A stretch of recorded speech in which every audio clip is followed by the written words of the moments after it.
đứng đó thì mình cái gì hỏi chân đã nói xíu đi cho đỡ hỏi đi xíu lại là chưa xíu được Phật Nam Mô A Di Đà Phật. Nam Mô A Di Đà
Cũng có duyên là Phật Pháp, mà cũng là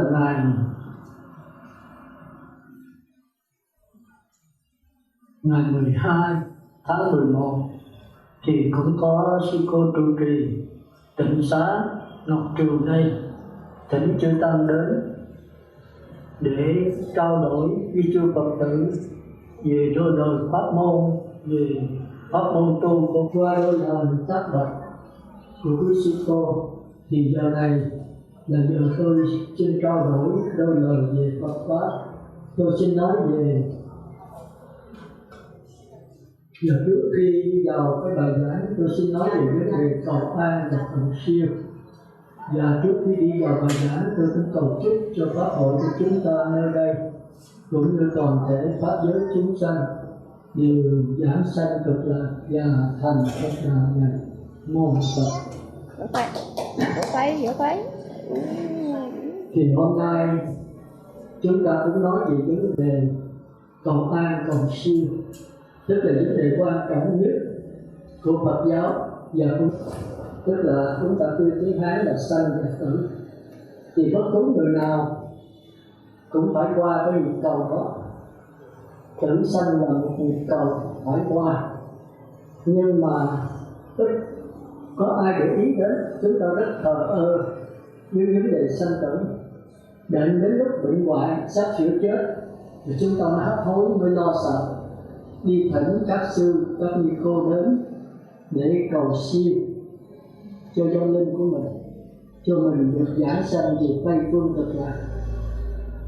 Thì cái đó là danh từ trên đầu môi chót lưỡi của chúng ta, mà hôm nay chúng ta cần phải hiểu biết. Chúng ta cần phải hiểu biết. Ai cũng mong cầu về cõi Phật, nhưng mà không biết cõi Phật nào, rồi cõi Phật đó ở đâu, và cái sau khi chết rồi còn lại cái gì để đầu thai, để giảng sanh về đó, và phương pháp cách thức để giảng sanh về đó như thế nào, thì hầu như là chúng ta chả biết gì hết. Cứ lo làm ăn, cùng lắm là có tiền thì bố thí cúng dường, tạo chút ít phước đức, nghĩ như vậy là có thể giảng sanh. Chúng ta lòng rất to. Ít ra chúng ta phải hiểu Phật Pháp, tức là hiểu cái thế giới cực lạc của Phật A Di Đà ở đâu, và khi mình niệm Phật để làm cái gì. Tôi thấy là nhiều người hỏi niệm Phật để làm cái gì không biết. Nói niệm Phật để tai qua nạn khỏi, tật bệnh tiêu trừ, thì nó sai với vấn đề pháp môn tịnh độ. Mình phải nói giảng niệm Phật để cầu giảng sanh về cõi Phật, mà Phật A Di Đà. Chúng ta nên nhớ Phật tịnh độ thì có vô lượng Phật, có nhiều cõi lắm, mà Đức Thế Tôn đã dạy chúng ta nên chúng ta có duyên với Đức Phật A Di Đà với 48 lần nguyện, và Ngài đã tạo thế giới đó trong 5 A Tăng kiếp. Và thế giới đó ở đâu thì chúng ta phải biết, ở phương Tây. Mà phương Tây là ở hướng nào chúng ta cũng chẳng biết, thì phải nói mặt trời lặn. Mặt trời lặn chúng ta phải hướng về cõi đó. Vậy thì khi chết rồi còn lại cái gì? Thì chúng ta phải nói là còn lại cái linh hồn. Mà linh hồn là cái gì? Mình đang ngồi đây, linh hồn là ở đâu? Thì chúng ta thấy nhiều cái điều nó rắc rối, mà chúng ta niệm Phật chỉ nhắm mắt mà niệm thôi, rồi không giảng sanh, rồi đổ thừa Phật không linh. Nhưng mà thật sự linh bất linh tại ngã, linh hay không là do nên mình. Có người niệm Phật xong ta giảng sanh, mà mình niệm Phật lại không giảng sanh, tại vì mình thiếu cái hiểu biết. Thì hôm nay tôi đem lại cái hiểu biết cho chư Phật tử để nắm vững vàng. Mình niệm Phật ngay bây giờ mình biết giảng sanh hay không, mà giảng sanh về phẩm nào, hạ phẩm hay trung phẩm hay thượng phẩm, hay là tối thượng phẩm. Mà hạ phẩm nó có bao nhiêu phần? Hạ phẩm hạ sanh, trung sanh, thượng sanh. Như thế nào mà giảng sanh về hạ phẩm hạ sanh, như thế nào là trung sanh, thì chúng ta cũng phải rằng ngay bây giờ và tại đây. Như vậy mới đúng là một người tu cho pháp môn tịnh độ. Thì tôi thấy chư Phật tử rất thờ ơ, niệm Phật cứ nhắm mắt niệm Phật thôi, rồi khi chết là không giảng sanh đổ thừa tại Phật A Di Đà không có linh. Tại mình thiếu hiểu. Thành ra cái đi nghe pháp là cái điều quan trọng nhất trong vấn đề bất cứ pháp môn nào, chẳng những là pháp môn Tịnh Độ mà tất cả pháp môn khác cũng phải có sự hiểu biết. Thành ra khi mà tôi thấy có Phật thất đó để mời là tôi đến liền, đem cái sự hiểu biết cho Phật tử. Có người niệm Phật mấy chục năm trời cuối cùng chết không giảm sanh, mà chẳng những không giảm sanh mà lại bị cái vấn đề rối loạn, chúng ta kêu là lẩm cẩm, hay là ở ngoài chúng ta dùng cái danh từ là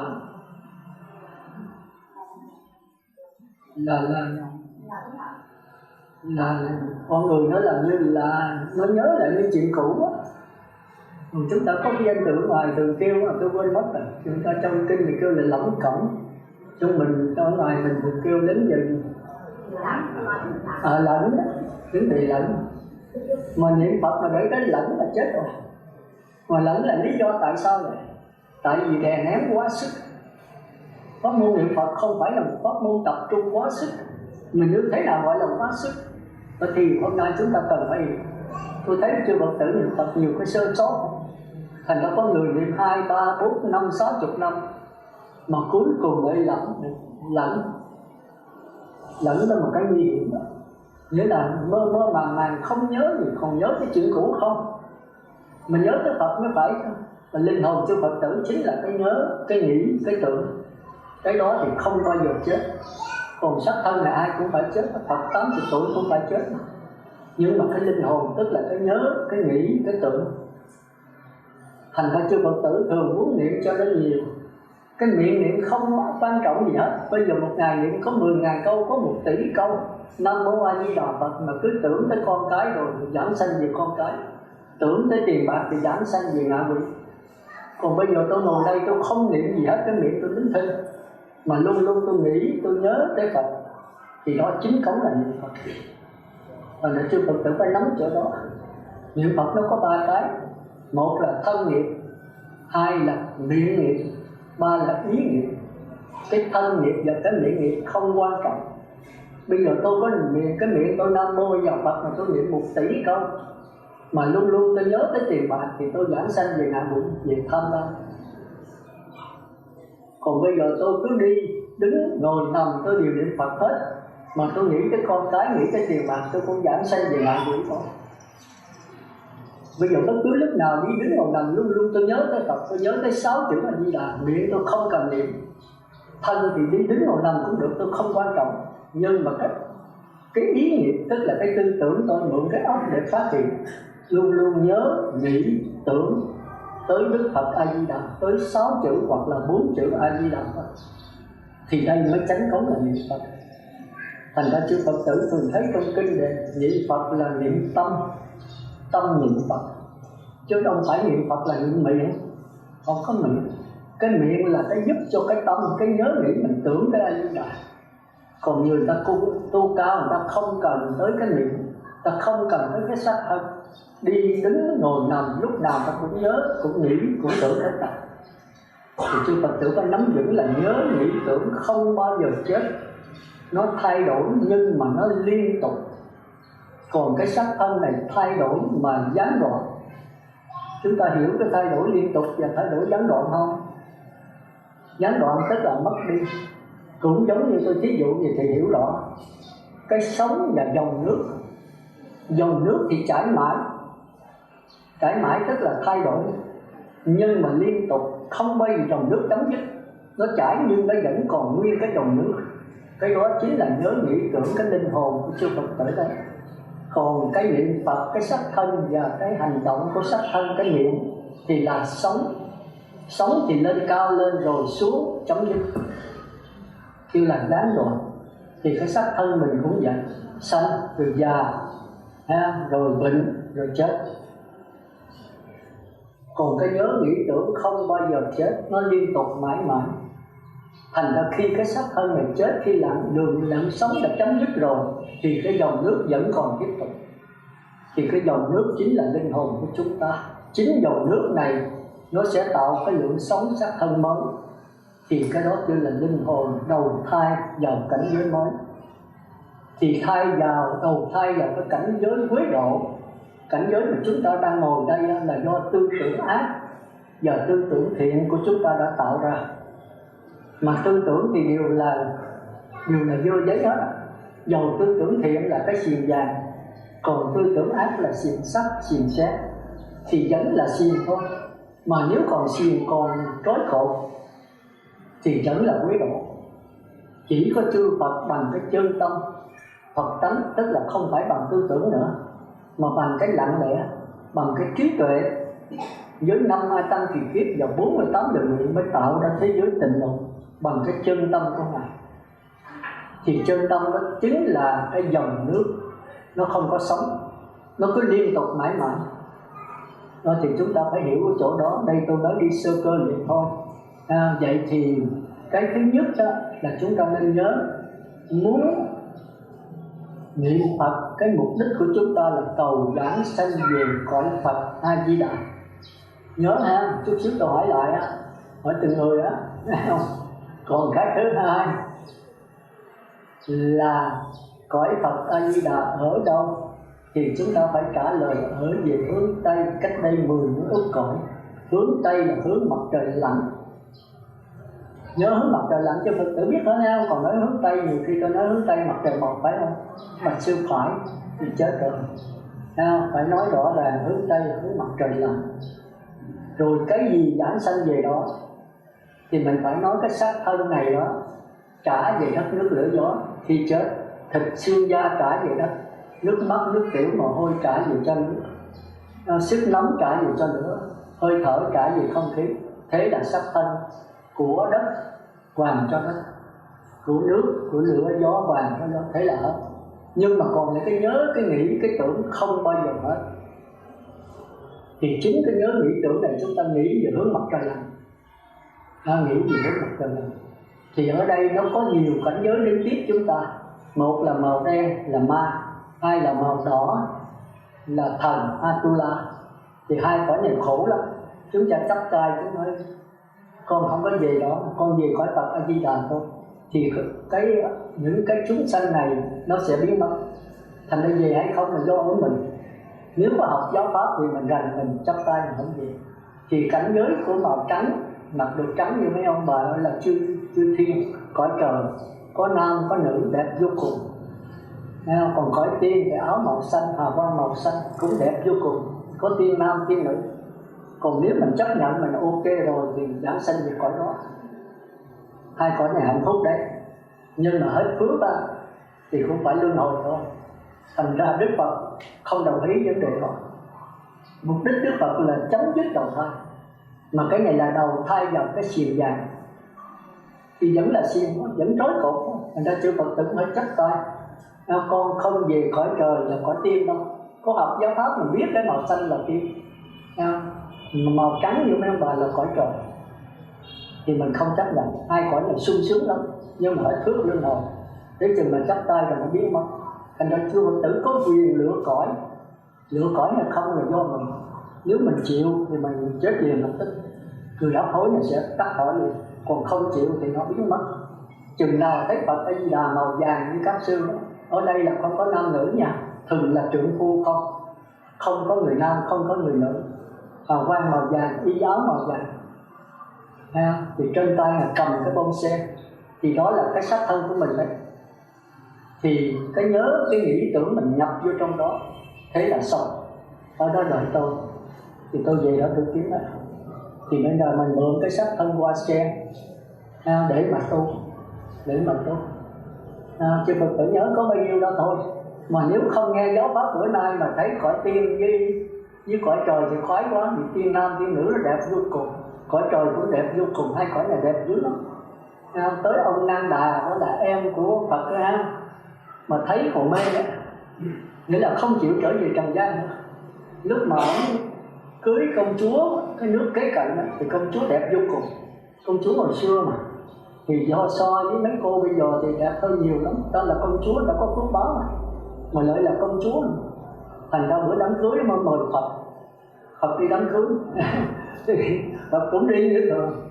Lợi đó Phật trai tăng, tức là đổ cơm xong thì thay đổ cơm là ngày rửa cái bát này, không rửa ngày đưa cho ông Nan Đà, tức là nhờ em bây giờ đó thì đưa ông Nan Đà rửa. Năm nào bưng cái bát tối này đi rửa thì đây ngày đi về, ngày đi về. Năm nào rửa xong thì ngày bước ra khỏi đền vua rồi. Năm nào quýnh quán nó chạy theo mà không dám kêu thì sợ Phật rầy vô lễ, nó chạy theo, lúc xuất chạy theo. Đức Phật nó dùng thần thông quá nhiều, cứ cách 3 thước 2-3 thước ngoài, ông lướt qua là không kịp. Cho tới ngày đi về tới tịnh xá ông mới kịp, thì Đức Phật mới rửa chân xong mới vô đó ngồi trên cái tòa bồ đoàn của ngài. Thì Nan Đà mới được quỳ gối dâng cái bát cho ngài mới thuyết thời pháp cho Nan Đà nghe. Nan Đà nghe thời pháp rồi cái hỏi sao bây giờ đi tu không? Thì ông chịu.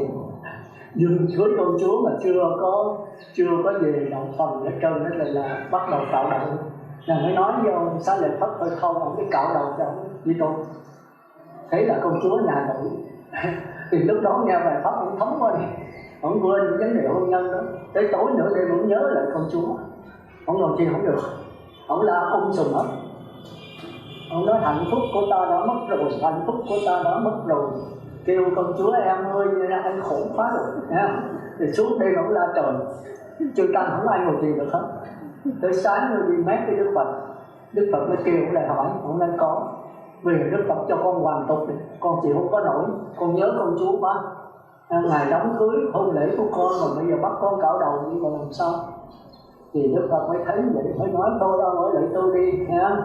Rồi ông không chịu, ông đêm thứ nhì ông la trời nữa. Cái đêm thứ ba cái Đức Phật thấy ông hỏi xong, mới nói giờ ông đi bát theo tôi.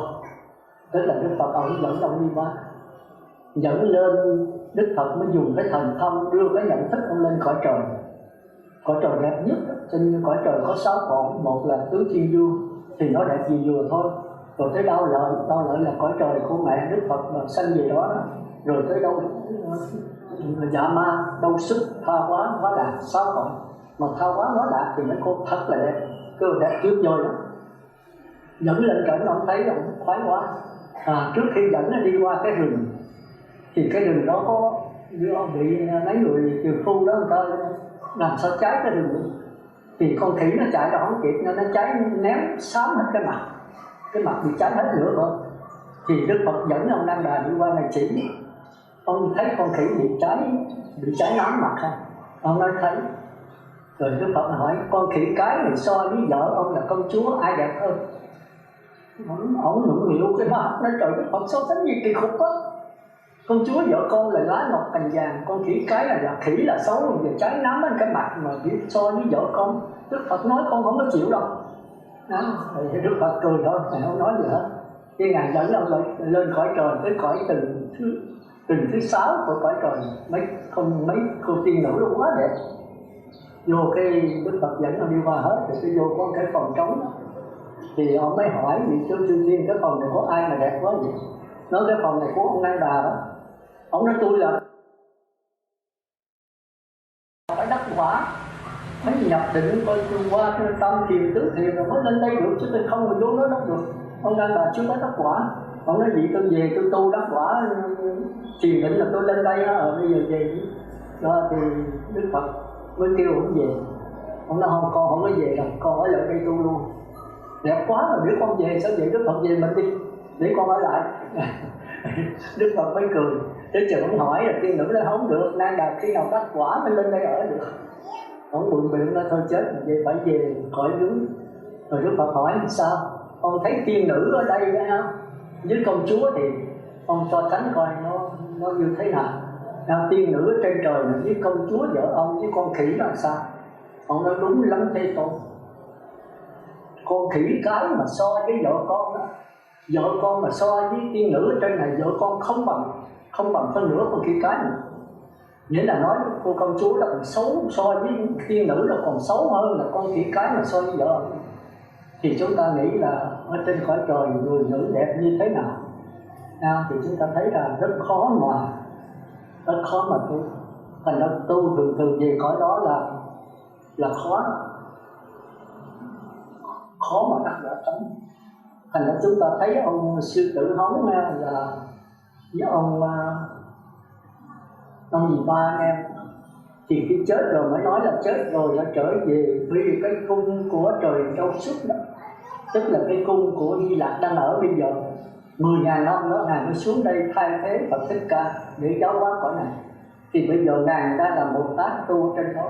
Đức Phật Thích Ca hồi xưa cũng ở tại cung đó, xuống đây thành Phật. Thì Di Lặc cũng vậy. Đó, thì chúng ta thấy ba em sư tử hống với ông gì đó ba nữa. Thì người em chết trước sanh về đó thì mấy anh dặn là khi về đó rồi trở xuống cho hay việc. Ông về đó ông bị Đức Phật Di Lặc ở trong nội cung, còn tiên nữ để ngoài cung. Ông về ông thấy ngoài cung đẹp quá, ông vô trong, ông ở ngoài luôn, ông cưới tiên nữ ở đó. Thì chúng ta biết cõi trời là cái cõi ngăn trở rất nhiều. Thì thôi tôi nói sơ vậy thôi. Thành ở đây đó thì chúng ta nên nhớ là các cõi tiên chúng ta gặp thì chúng ta phải nhớ cái giáo pháp là chúng ta nhất định phải về cõi Phật, chứ đừng có lưu luyến, đừng có nhìn ngó nhiều quá. Nhìn ngó rồi không thể về cõi Phật ở Di Đà được. Thì chúng ta đồng ý rồi là chúng ta tắt thở, chúng ta sẽ sanh về cõi trời hoặc là cõi tiên. Thì nó sung sướng thiệt, nhưng mà hưởng nó trước rồi không phải luân hồi thôi. Đó là chư Phật tử phải hiểu. Đó là tôi nói sơ về đại khái về pháp môn tịnh độ. Tôi nhắc lại, cái thứ nhất là chúng ta phải nhớ niệm Phật để cầu giảng sanh về cõi Phật A Di Đà. Cái thứ hai là cõi Phật A Di Đà ở về hướng mặt trời lặn, tức là hướng Tây. Cái thứ ba là cái linh hồn, tức là cái nhớ, cái nghĩ, cái tưởng của chúng ta giảng sanh về đó. Cái thứ tư là cái điều kiện giảng sanh là phải có ba điều. Một là giới, hai là định, ba là huệ. Cái đó là căn bản của tất cả pháp môn trong Phật giáo. Dầu là tịnh độ, dầu là thiền tông, dầu là duy thức, dầu là minh sát, dầu là tứ niệm xứ, vân vân, đều lấy cái giới định tuệ làm gốc. Mà giới định tuệ thì có 4 bậc. Một là giới định tuệ có 4 đường ác, là tà giới, tà định và tà tuệ. Đó là tạp niệm, chúng ta bỏ qua vì thời giờ chúng ta không có. Còn cái thứ hai là giới định tuệ có 4 đường thiện, tức là cõi người, trời dục giới, trời sắc giới và trời vô sắc. Còn cái thứ ba là giới định tuệ của 4 tiểu thánh, đó là nhập lưu, hai là nhất dẫn lai, ba bất lai, 4 là vô sanh a la hán. Còn cái thứ tư là giới định tuệ của 3 bậc tam tôn, tức là Bích Chi Phật, Bồ Tát và Chư Như Lai. Đó là giới định tuệ tùy thực. Thì hôm nay thời giờ không có, chúng ta chỉ nói giới định tuệ của 4 đường thiện thôi. Thì pháp môn tịnh độ cũng không ra khỏi cái đó. Như pháp môn tịnh độ sửa cái danh từ lại. Giới đó thì kêu là hành, tức là dùng cho xác thân của chúng ta. Còn định đó thì kêu là tính, tức là do cái tâm của chúng ta. Cái tâm tức là tôi nói lại đó, tức là cái nhớ, nghĩ, tưởng, cái nhận thức của chúng ta. Hai cái khác nha. Cái xác thân thì quý ông bà dễ thấy rồi đó. Như ngồi đây thì xác thân của mình gồm có mắt, có tai, có mũi, có lưỡi, có thân, có óc. Thì giữ giới là cải sửa cái xác thân này cho nó đàng hoàng, tức là sống phải có luân lý. Còn cái tâm đó tức là cái nhớ, cái nghĩ, cái tưởng, nó không có hình tướng. Thầy nói đúng, đó là vô hình. Nó mượn cái óc để nhớ chuyện này, nhớ chuyện khác. Nó nhớ tới tiền bạc, nhớ tới vợ, nhớ tới con, nhớ tới Honda, nhớ tới sự vật thuộc về của mình, nhớ tới ăn, tới mặc, ở, bệnh, nhớ tới sắc, thinh, hương, vị, xúc, pháp. Thì tất cả cái nhớ tưởng đó chúng ta gọi là tâm. Thì cái đó kêu là định. Định tức là làm cho cái tâm này yên lặng, tập trung vào cái đối tượng nào. Còn cái thứ ba là cái huệ. Cái huệ tức là cái sáng suốt của cái tâm.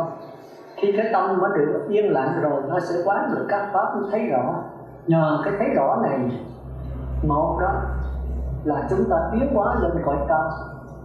Hai là nhận được cái bản thể, cái niết bàn tịch tịnh, cái chỗ sanh ra tất cả dạng vật chúng sanh và các pháp, và chỗ trở về tất cả dạng vật chúng sanh và các pháp. Đại khái như vậy.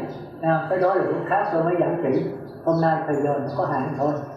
Thì ở đây cái giới đó thì tịnh độ kêu là hành. Còn cái định đó bên tịnh độ kêu là tính. Còn cái huệ đó bên tịnh độ kêu là nguyện. Vậy chúng ta nhớ hành, tính và nguyện, tức là giới, định và tuệ.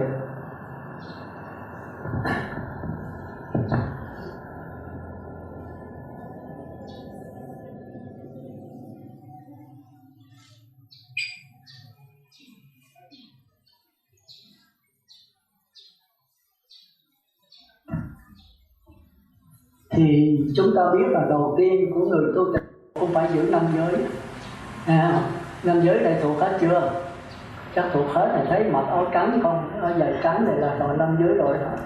Bây giờ tôi kêu 1-2 người trả cho tôi 5 giới ha. Thấy gì không? Hãy chỉ mặc ai thì người đó trả, phải không? Đây chắc thuộc hết rồi. Có người đó không thuộc đó mà. Còn như tôi là phải tới 250 giới nữa. Giờ trả tại đây tôi cũng trả được đó. Chi vậy tại sao phải thuộc lòng chứ Phật tử biết không? Thuộc lòng là để khi mình phạm mình biết. Giữ giới chắc không phạm không? Chắc chắn phải phạm rồi. Tôi đây còn phải phạm mà. Phạm thì có cái vấn đề. Muốn hết phạm phải làm sao? Muốn hết phạm phải làm sao? Sám hối, giỏi. Mà phải sám hối. Thấy không? Sám hối mà. Sám hối là gì biết không? Cô này định nghĩa chữ sám hối tôi nghe coi. Chết rồi. Sám hối là sao? Trong văn đó là sám kỳ tiền khiên, hối kỳ hậu quá.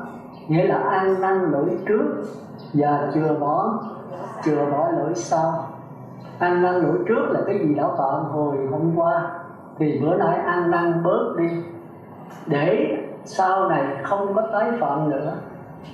Ví dụ hôm qua tôi hứa là tôi ăn chay 1 tháng 10 ngày, mà tôi ăn mới có 8 ngày, còn 2 ngày tôi lỡ ăn mạnh, thì như vậy là phạm rồi. Mình đã hứa trước sư, hứa trước Phật, hứa trước Tăng, hứa trước Tam Bảo, mà đã phạm thì như vậy có lỗi. Như vậy phải sám hối. Từ nay con răng chừa. Thấy không? Tôi nói ngày rằm có một khách ăn chay, sốt ruột nên chi phải thở dài. Rồi đến đêm hôm chờ Phật ngủ, chép khô vừa ngủ mà lại vừa nhai. Thì Đức Phật ngồi trên nó mỉm miệng cười rằng con sao khéo dở hơn người, ráng ăn 1 tháng cho tròn đủ. Lề lối tu hành chớ dễ chú. Thì người đó trả lời: ăn chay sốt ruột lắm thầy ơi, nhịn cá nay con đã nhớ rồi. Con ngỡ đêm hôm là Phật ngủ, lấy ăn 5 miếng vậy mà thôi. Việc dĩ lỡ rồi xin Phật thương, từ nay con chẳng dám xem thường. Ráng ăn 1 tháng cho tròn đủ, có đói thì là sẽ bốc tương chứ không bốc khô nữa. Phật tử có cái vụ đó không? Chắc cũng có đấy. Sốt ruột đôi khi phải thở dài, ngày ăn 10 ngày ngán quá Phật ơi. Phải Phật bắt con ai chay trường nó đỡ một chút, con ăn chay 10 ngày con nhớ hoài 20 ngày mà. Thì đó chúng ta phải sám hối. Sám hối là ăn năn, là bớt bỏ, rồi tới chấm dứt luôn. Mình lỡ ăn chay 1 tháng 10 ngày, ăn còn có 8 ngày, rồi sám hối kỳ sau ăn còn có 6 ngày, vậy là không phải sám hối. Như vậy không sám hối. Mình lỡ mình 10 ngày ăn 6 ngày thì sau phải thêm 8 ngày, mình lần rủ cho 10 ngày. Nhớ ha, là ăn sám hối là phải bớt dần cho đến chấm dứt. Sám hối mà làm nhiều hơn nữa thì cái này có tội hơn nữa. Coi chừng ha. Rồi với tôi thường nói cái chỗ này nhiều Phật tử lợi dụng đó, nó đổ thừa tôi, tội nghiệp tôi. Tôi nói là khi mình lỡ quên thì Phật tử có nhiều người bắt làm việc đó. Hồi sáng đó mẹ ăn chay mình nhớ, cái trưa mình quên là ăn mặn, thì bây giờ kể như bỏ, thì chiều tiếp tục ăn chay mà kể như bỏ ăn bữa thế. Nhưng mà khi ta ăn đám dỗ mình nhớ bên ăn chay mà nó mời ăn đám dỗ đám cưới ăn đồ mặn ngon quá đi, thì thôi mình ăn mặn đại đi, rồi mai mình ăn thế. Ông sư ông giảng cho mình vậy đó, thì tôi không có giảng điều đó. Tôi không có giảng để tham ăn rồi. Biết bữa nay là ăn chay mà ta mời đám cưới đồ mặn nó tới 10 món dỗ 10 lần cho mình ngon quá, rồi mình ăn chay tàu mì canh con ngán đến chết. Thôi bữa nay mình đi đám cưới ăn mặn đi, rồi bữa mai mình ăn thế. Ông sư ông giảng cho mình vậy mà. Ông sư ở Ngọc Dân cũng giảng vậy đó. Và xin thưa là tôi không có giảng vậy. Vậy là phạm tới 2 tội. Một tội là phá giới, tội thứ hai nữa là lợi dụng cái lời nói để mà sửa lại. Nên nhớ hay không? Chúng ta tu cái quan trọng nhất là phải thật. Phải thật. Như vậy chưa Phật tử phải nhớ những 5 giới. 5 giới thứ nhất là không sát sanh, không trộm cắp được. Mới vô nãy cái thứ hai rồi. Không sát sanh. Thứ nhì là không trộm cắp. Thứ ba là tà dâm. Thứ tư là nói dối. Thứ năm là không uống rượu. Giỏi quá, giờ cho anh Trần phó tay để nhớ. Tôi hỏi lại là chút nữa trả không được thì tôi cạo tóc ở đây nha. Có 5 giới là phải thuộc lòng, có 10 chữ là thêm chữ không nữa là 15, phải vậy không? Nhưng mà đạo Phật, Đức Phật có dạy chúng ta dầu pháp môn nào cũng vậy. Chưa ác mà tác, đừng làm điều ác, phải làm các điều lành thì mới là Phật giáo. Chưa ác mà tác, chúng thiện phụ hành, tự tịnh kỳ ý, đừng làm điều ác, phải làm các điều lành. Sửa lòng, rửa lòng cho trong sạch. Rửa lòng là rửa cái tâm mình đó. Cái này là quan trọng đấy. Thì bữa nay cũng giảng có nhiêu đó thôi. Cái thân, rồi tới cái miệng, cái thân, rồi tới cái ý. Cái ý là quan trọng. Thì chẳng những không làm ác mà phải làm điều lành. Tức là không sát sanh mà phải làm sao nữa? Phải phóng sanh. Phóng sanh là tùy cái khả năng của mình. Có tiền bạc bao nhiêu thì mình mua để cứu giúp nó. Còn mình gặp cái con cua hay con gì ở ngoài đi ngoài đồng, mình thấy mình lấy cái kim võng nó như vậy thì phải phóng sanh không? Cái đó là sát sanh nặng đó. Mình thấy nó trên đất đó thì có ai mà bẻ càng nó rồi nó nằm trên đó, mình phải bắt rồi mình thả nó thì tốt. Thì nó gọi là phóng sanh, không sát sanh mà lại phóng sanh nữa. Còn cái thứ hai, không bố thí, không trộm cắp mà phải sao? Phải bố thí. Cái thứ ba, không tà dâm mà phải sao? Phải tiết dục.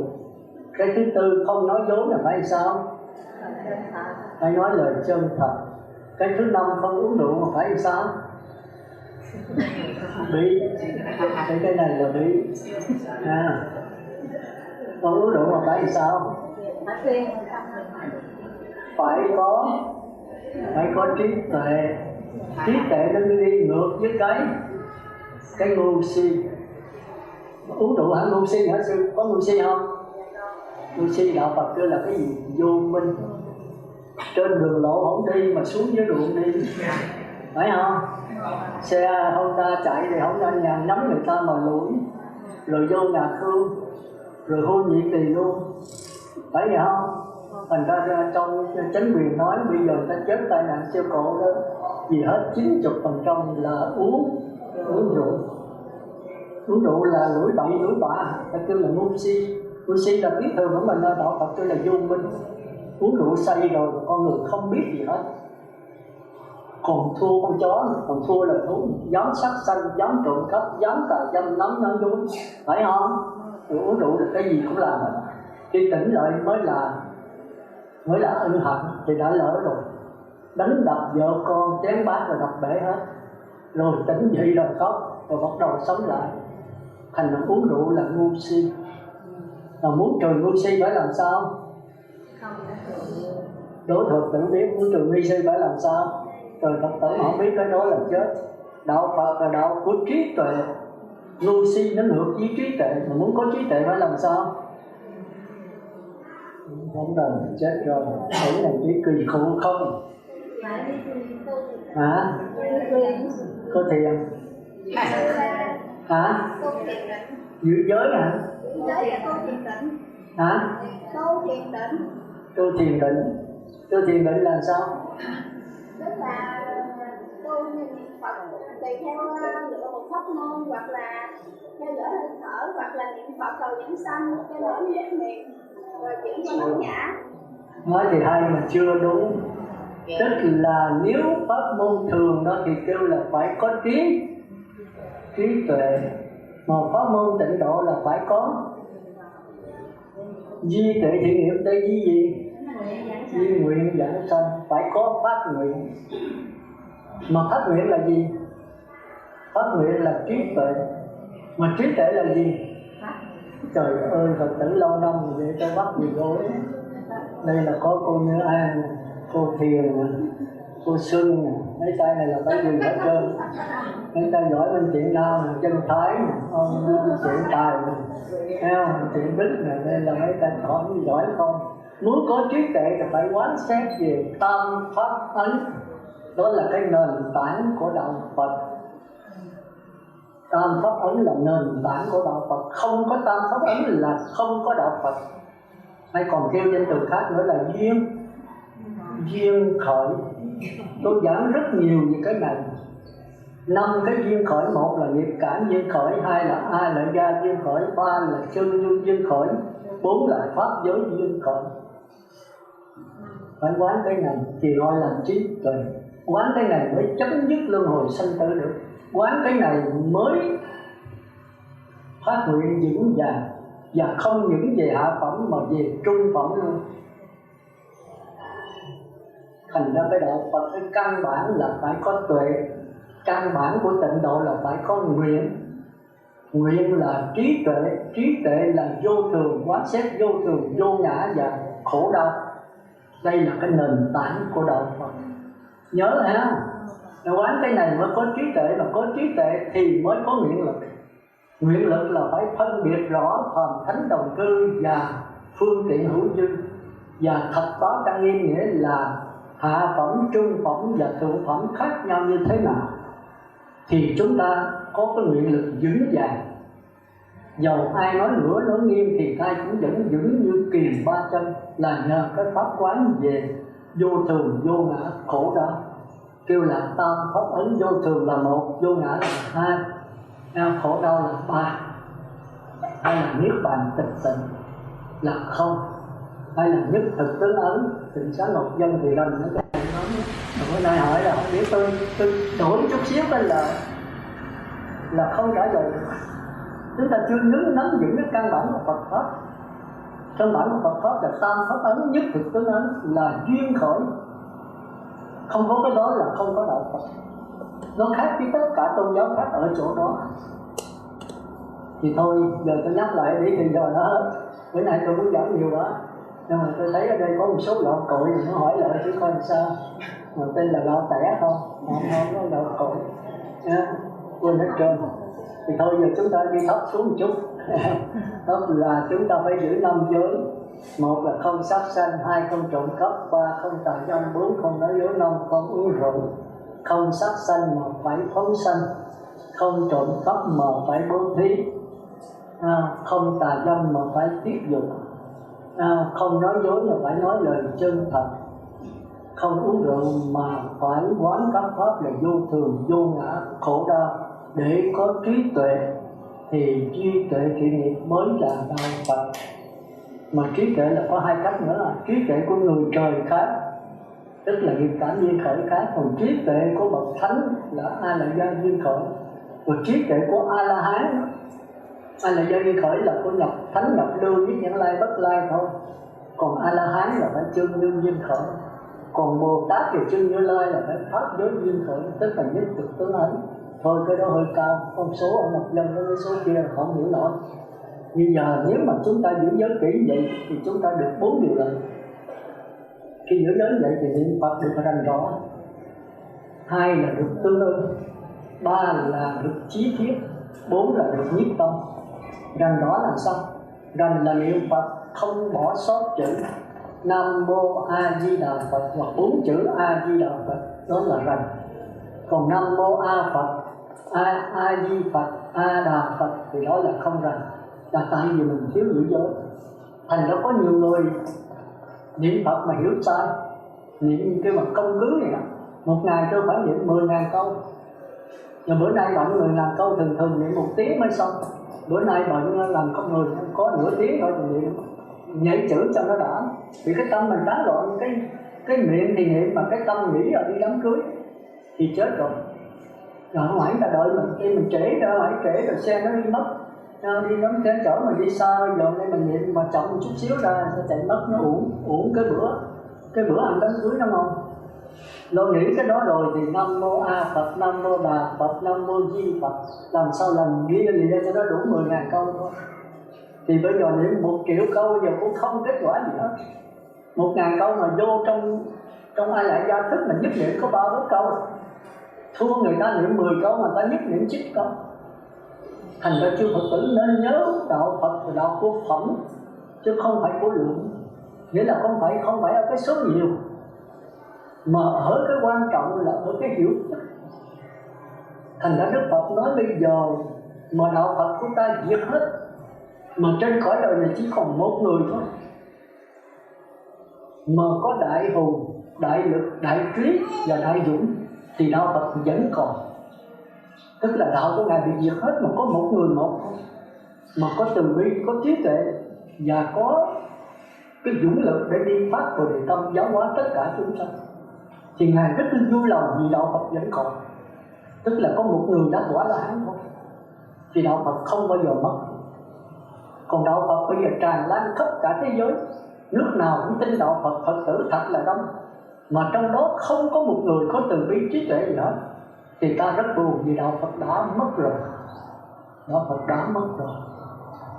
Thành ra chúng ta thấy đạo Phật tràn lan cả thế giới, hàng tỷ người theo đạo Phật mà không có người nào đắc thánh quả hết, thì đạo Phật đã mất rồi. Còn bây giờ cả thế giới không ai theo đạo Phật mà có một người thôi, có từ bi trí tuệ và hùng lực, bi trí và dũng, thì đạo Phật vẫn còn. Cái câu đó là của Đức Phật cả, chứ không phải của tôi. Thì chúng ta thấy đạo Phật không cần là cái số lượng đông, mà cần ở phẩm chất. Nếu có người đắc quả mà càng đông càng tốt. Còn nếu không đắc quả thì tràn lan cả thế giới 6 tỷ người hết, 5 tỷ hay 5 tỷ rưỡi người theo đạo Phật, mà trong đó không có một người đắc quả, thì đạo Phật đã mất. Còn bây giờ 5 tỷ người mà tất cả đều không theo đạo Phật, chỉ có một người theo thôi, mà người đó lại đắc A-la-hán, thì đạo Phật vẫn còn. Đạo Phật vẫn còn. Chứ Phật tử phải hiểu cho đó, thành là cố gắng tu, cố gắng làm sao đắc quả. Mà đắc quả là gì? Cái tiến trình của đạo quả là gì? Tôi thấy bây giờ cũng chưa chắc ai hiểu, chứ đừng nói là đắc. Mà cái đánh vẽ như thế nào là thánh nhập lưu thì chưa chắc ai giảng đúng. Giảng cho đúng chứ đừng nói là sống đúng. Thì cái đó tôi chưa nói tới, mà giảng cho đúng với thế nào phải nhập lưu. Nếu mà đức quả nhập lưu thì đạo Phật vẫn còn. Tuy làm yếu nhưng mà người này là vĩnh viễn, không sa đọa xuống bốn đường ác nữa, và tiến thẳng cho tới quả A-la-hán và Như Lai. Còn nếu người trời thì đạo Phật mất hết rồi. Thành ra chúng ta phải hiểu cho đó. Thành ra cái thứ nhất đó là niệm Phật cần phải nhớ ở cái tâm.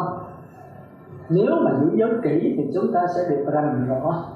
Rành là niệm không sót chữ, rõ là không cãi không mờ, không tiếng lớn tiếng nhỏ. Ví dụ tôi quýnh quán, tôi muốn đi đám cưới là đám dỗ, ăn mặn ngon quá, tôi nhớ tới vấn đề ăn mặn thôi, thì tôi niệm Nam Mô A rồi A Di Đà Phật. Bởi vì mình không biết mình niệm tới đâu, niệm ba hồi đầu voi rồi đuôi chuột, mình không hay gì hết. Bởi mình cái tư tưởng mình cứ lo tới cái đám cưới thôi, đám dỗ thôi. Như vậy là không giảng sanh. Không giảng sanh là do mình không có giữ giới. Thành ra khi giữ giới kỹ rồi đó, thì chúng ta không bao giờ nghĩ tới chuyện khác nữa. Tất cả đều tập trung vào công niệm Phật, thì đó là rành rõ. Cái thứ hai là tương ưng. Tương ưng là chịu, tương là cùng ăn chịu với nhau. Cái tâm niệm Phật, cái miệng niệm Phật thì cái tâm phải nghĩ tới Phật, nghĩ tới 6 chữ hoặc nghĩ tới hình tướng Đức Phật, thì gọi là tương ưng. Mà nếu không tương ưng là thiếu giữ giới. Còn cái thứ ba là chí thiết. Chí thiết là mình niệm Phật, mình nghĩ tới Phật là chí thiết, mình tha thiết. Còn niệm Phật mình nghĩ tới chuyện khác là không có tha thiết. Thì giống như người lữ khách mà nhớ cô hương người, con mà lọt xuống hành phẩm mà cầu nghe giới, người nghe thở cầu lấy cái bình không khí, thì đó là chí thiết. Còn cái thứ tư là nhiếp tâm, là cái tâm mình đâu phóng đi, mình phải biết. Và biết đừng coi cái phóng tâm là kẻ thù, mà phải kéo nó lại, nhẹ nhàng kéo nó trở lại. Vì mình học đạo thần mình biết ha, một tên cướp với một Đức Phật, hai người đều có Phật tánh bằng nhau. Tuy rằng trên biển tượng giới thì khác, nhưng trên cái bản thể đều là Phật. Phật đã từng nói ta là Phật đã thành, các con là Phật đang thành và sẽ thành. Thì tạp niệm biết niệm cũng đều là từ chân tâm phát hiện ra. Thành ra khi mình biết mình tạp niệm nhẹ nhàng kéo nó trở về, rồi chúng ta tiếp tục niệm lại, thì đó gọi là nhờ giữ giới. Cho nên chúng ta nhiếp tâm được. Đúng là tôi giảng kỹ nữa, nhưng mà thời giờ nó hết rồi, còn 2 phần sau nữa. Thì như vậy tôi đã giảng xong về cái hành, là tất cả đều nhờ giữ giới. Mà nếu giữ giới kỹ thì chúng ta được 4 điều lợi. Một là rành rõ, 2 là tương ưng, 3 là chí thiết, 4 là nhiếp tâm. Đó là xong cái phần giới hay là phần hành của tịnh độ. Bây giờ qua phần thứ hai là định. Định là gì? Định tức là tính. Thì định là làm sao cho cái tâm nó yên lặng. Chứ định có nghĩa là yên lặng giống như ly nước vậy. Có cạn cáo là cái tạp niệm của mình để cho nó yên rồi thì nó lắng cái cạn cáo xuống. Thì ở đây cũng vậy. Dùng phèn tức là dùng cái đề mục tập trung vào cái đó để đè tất cả cái vọng tâm xuống. Thì nó có 5 lớp phải vậy. Lớp thứ nhất là niệm Phật đếm từ 1 tới 10. Lớp thứ hai là niệm Phật khỏi đếm. Cái lớp thứ ba là khỏi cần niệm Phật luôn. Cái lớp thứ tư là chìm đắm trong trạng thái niệm Phật. Và lớp thứ năm là ra khỏi trạng thái chìm đắm đó. Nhưng ngày pháp môn đây là pháp môn đối trị, lấy đá dầm cỏ, tập trung kỹ, tập trung mạnh, tập trung lâu và tập trung sâu.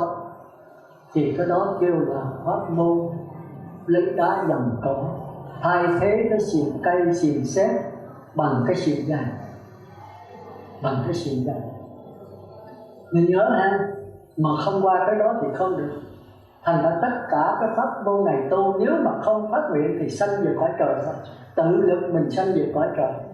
Còn nếu phát nguyện nhờ A Di Đà tiếp dẫn thì chúng ta được sanh về cõi Phật. Cũng giống như chư Phật tử bây giờ cũng vậy. Bây giờ nếu tu giữ 5 giới mà niệm Phật như vậy, mà nếu tự lực đó không nhờ Phật Thích Ca, ví dụ Phật Thích Ca còn sống thì mà chư Phật tử ở ngoài giáo hội thôi. Ở ngoài giáo hội tu thời gian rồi cái bị cuốn trôi cái xa đó. Còn nếu đây là người đủ điều kiện cho Phật tử mới xin Phật Thích Ca, Bạch Thế Tôn con đã xong việc rồi, mẹ con cho phép đi tu, ông bạn con tức là chồng con cho phép đi tu, Phật kêu là tiếp Phật Thích Ca tiếp dẫn con. Thì A Di Đà tiếp dẫn thôi, Phật Thích Ca tiếp dẫn thôi. Mà nếu vô giáo hội vĩnh viễn không bao giờ rớt, vĩnh viễn không bao giờ rớt. Thì đây cũng vậy, nếu mà mình được 5 giới đàng hoàng mà điều kiện ác khó và đủ xong thì sẽ giảng sanh Phật A Di Đà sẽ tiếp dẫn. Còn nếu không giảng sanh về cõi Phật A Di Đà, ở lại đây là sanh về cõi trời. Tự lực mình sanh về cõi trời khỏi cần tha lực. Còn muốn sanh về cõi Phật thì phải nhờ Phật tiếp dẫn. Cũng như còn Phật Thích Ca đồng ý mới được. Mà không đồng ý thì mình không vô giáo hội. Tao nói là cô bạn không cho đi, hoặc là mẹ con không cho con đi, thì Phật đâu có dám nhận. Thì phải về xin với mẹ, không mà dẫn mẹ giống vợ vô đây, Phật sẽ thuyết cho nghe. Rồi chừng nào cổ chịu, mẹ chịu thì mới được xuất gia. Thì ở đây cũng vậy, nếu mình không phát nguyện thì Phật A Di Đà không tiếp dẫn. Mà phát nguyện thì phải nhất niệm. Mà nhất niệm là gì? Nhiều người không biết nhất niệm là gì hết. Thành ra tôi thấy là cái pháp môn tịnh độ coi nó dễ mà nó khó, cần phải nghe pháp. Thành ra niệm Phật đến từ 1 tới 10 là Nam Mô A Di Đà Phật 1, Nam Mô A Di Đà Phật 2, Nam Mô A Di Đà Phật 3. Niệm cho rành rõ, cho tương ưng, cho chí thiết, cho nhiếp tâm. Mà hãy nó phóng một cái rồi đó thì phải trở lại một lại. Cũng như mình chăn trâu vậy đó. Cái con trâu nó xuống ăn lúa mạ người ta thì phải cầm cái dàn kéo lại. Cái dàn nó đến từ 1 tới 10. Nó đi được có 3-4 bước cái nó xuống ăn lúa mạ. Nó đi đếm được có 3-4 cái mà kéo lại. Kéo lại rồi đi được 3-4 bước, 7-8 bước nữa nó xuống lúa mạ nữa, kéo lại. Cứ làm hoài thì con trâu nó cũng mệt, mà người chăn trâu còn mệt hơn nữa. Nên tranh đấu giữa con trâu quan và người chăn trâu. Con trâu quan tức là tư tưởng của chúng ta, còn người chăn trâu tức là 6 chữ A Di Đà. Thì đó chúng ta thấy mệt vô cùng. Tôi như vậy nhức đầu đổ mồ hôi. Thành ra có nhiều người mới niệm Phật thì bỏ. Mà may mắn có người vô than với tôi: bạch sư, con không tu nữa đâu. Nói sao vậy? Con niệm Phật hồi xưa thì con ăn mà con ngủ thì nó khỏe. Bây giờ sư bài đặt niệm Phật, con mới niệm Nam Mô Phật tới 3 tới 4 là nó nghĩ cả trăm chuyện. Con không niệm nữa đâu, mệt quá xíu. Tôi nói ráng, ai cũng vậy. Không phải một mình con, không phải một mình ông, mà tất cả mọi người đều chạy. Chính tôi hồi xưa cũng vậy. Mà nếu người niệm mà 3-4 bữa mà nhiếp được cái tâm trở về rồi thì người này kiếp trước có tôi. Còn niệm 1-2 tháng mà chưa về là kiếp trước thiếu tôi. Còn niệm 1-2 năm nữa thì kiếp trước không có tôi gì hết, không có chủng tử trong linh hồn. Mà nếu không chủng tử bây giờ mình không học nữa thì 10 năm chết đi kiếp sau nữa cũng mẫu dấu thôi, không có học đâu mà biết. Thành ra ráng đi. Nếu kiếp này không niệm Phật rồi chết đi là kiếp sau cũng bắt đầu khó khăn như vậy nữa. Nếu mình có học là dốt. Còn mình có học, đi kiếp trước có học tới lớp 7, lớp 8 mà mẹ nói gia đình nghèo quá thôi con nghỉ. Rồi 1-2 năm sau gia đình khá nó con tiếp tục học lại thì đâu phải đi mẫu giáo nữa, mà vô ôn bài rồi mình lên lớp 8 lại. Thì bây giờ cũng vậy, khi mình chết rồi, mình bây giờ ví dụ niệm Phật tới giai đoạn thứ 3 khỏi cần niệm Phật vẫn có tiếng niệm Phật, thì mình chết ngang đó rồi mình sanh trở lại thì bắt đầu niệm Phật, rồi 1-2 bữa là mình tiếp tục giai đoạn thứ 4. Hiểu kịp không? Thành ra nhớ không bao giờ nó mất, cuộc đời không mất cái xác thân thôi, linh hồn nó vẫn liên tục mãi. Mà nếu có chủng tử trong đó, linh hồn nó khôn, nó sẽ đi tìm cái xác thân mới đẹp đẽ hơn. Cũng như cho Phật tử hiện tại sống vậy, về gặp người bạn mình là cờ bạc thì chưa Phật tử lại nhà chứ không có thì đi đâu? Vô mấy cái sòng bạc, phải vậy không? Còn nếu gặp Phật tử mà người tu mà bây giờ đi lại nhà chứ không có thì đến tỉnh xá hoặc đến chùa, phải vậy không? Cho nên đồng thanh thì tương ứng, đồng khí tương cộng. Thì khi nếu mà niệm Phật tới giai đoạn thứ 3 rồi là mình là người Phật tử thì mình tìm gia đình đạo đức mình sanh vào, có ai giải đồng thanh vào gia đình cờ bạc, nó đâu có hợp với mình. Nhớ ha, thành ra tất cả sự linh hồn sanh tử là do ở mình. Tôi nói sai là tôi chịu tội hết. Mình quyết định cho đời tu của mình. Muốn sanh xuống địa ngục ngạ quỷ là do chính mình. Sanh về cõi người cõi trời cũng do chính mình. Thành Phật cũng do chính mình, không một người thứ hai nào hết. Thành ra đạo Phật cái chỗ đó là chỗ hay nhất, đạo Phật mà tôi thích nhất. Thành ra chư Phật tử thấy là tự lực mình. Mà sở dĩ tịnh độ này là mình phải nhờ tha lực. Nhưng mà nói tha lực không phải do hết cho Di Đà, đó là cái ngu. Không phải do hết được, mình phải nhất niệm. Thì Phật A Di Đà vô niệm mới tiếp dẫn được mình. Còn mình tạp niệm mình đừng có trách Phật A Di Đà là tại mình thôi. Mà nếu nhất niệm rồi đó mình tự lực không cần A Di Đà thì giảng sinh về cõi trời. Như tôi nói lại, nếu mà nhất niệm mà mình không nhờ Phật Thích Ca tiếp dẫn thì không mới vào giáo hội của Ngài được. Mình phải lựa xin và Ngài đồng ý. Thì đây cũng vậy, mình nhất niệm rồi thì mình xin A Di Đà tiếp dẫn, Ngài tiếp dẫn. Còn bây giờ mình tạp niệm, mình cứ chửi thề, mình cứ hút thuốc, mình cứ uống rượu, mình cứ cờ bạc hoài, nó Phật Thích Ca ơi cho con vào giáo hội của Ngài. Mà nói ông vô, bây giờ tôi nhận ông vô, ông cũng không ở được. Ở đây đâu có thuốc, đâu có trầu cao, đâu có cà phê, đâu có thuốc hút. Ông vô đây ông cũng chịu không nổi, ông phải ra. Thành ra mình phải chuẩn bị, tức là phải giữ 5 giới cho kỹ, phải nhất niệm. 3 hồi vô mấy bữa cái nhớ vợ, nhớ con, nhớ tiền, nhớ bạc thì tất nhiên phải ra thôi. Nó chưa Phật tử mà hiểu vô Nam Đà, ông xuất gia rồi ông có nhớ vợ, nhớ công chúa rồi ông la ôm sùm suốt đêm. Ông không tu được mà mấy người thì khác không tu được. Con người vậy là không có sức ra được. Đức Phật giàu có tiếp dẫn cũng không ở được. Thành ra mình phải chuẩn bị nhất niệm. Mà như thế nào là nhất niệm? Tới giai đoạn thứ 3 mới gọi là nhất niệm. Nam mô Di Đà Phật 1, Nam mô Di Đà Phật 2. Nó nghĩ tới không xuống mà ôm cái bụng đó mà kéo thì phải chụp cái dàn kéo lại. Nhưng mà kéo chỉ 1-2 cái thôi, kéo rồi nó xuống mình kéo một cái nữa thì thôi, nó quen rồi. Thì cái trở lại giai đoạn thứ 2. Chứ Phật tử nhớ ha, thứ nhất là niệm Phật đếm từ 1 đến 10, mà được 100, 1000 mà nó không phóng, 1000 nó mới phóng.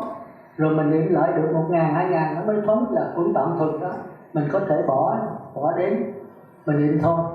Mà niệm 1000, 2000 nó không phóng, mà thỉnh thoảng nó phóng thì phải trở lại đoạn thứ nhất. Mà trở lại 2-3 lần thôi, rồi nó thường là phải bỏ qua giai đoạn thứ 2.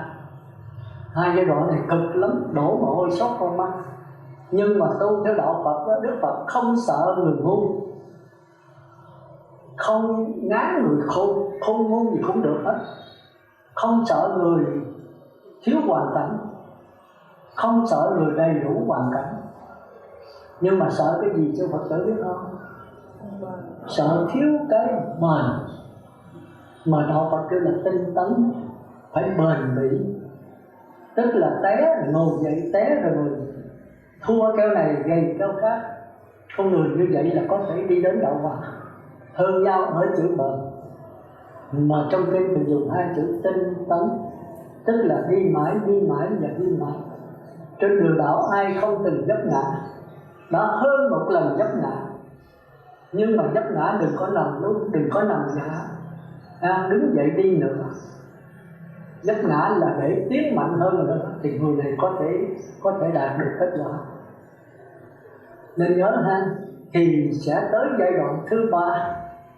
Giai đoạn thứ ba là tự nó đến chứ mình không muốn được.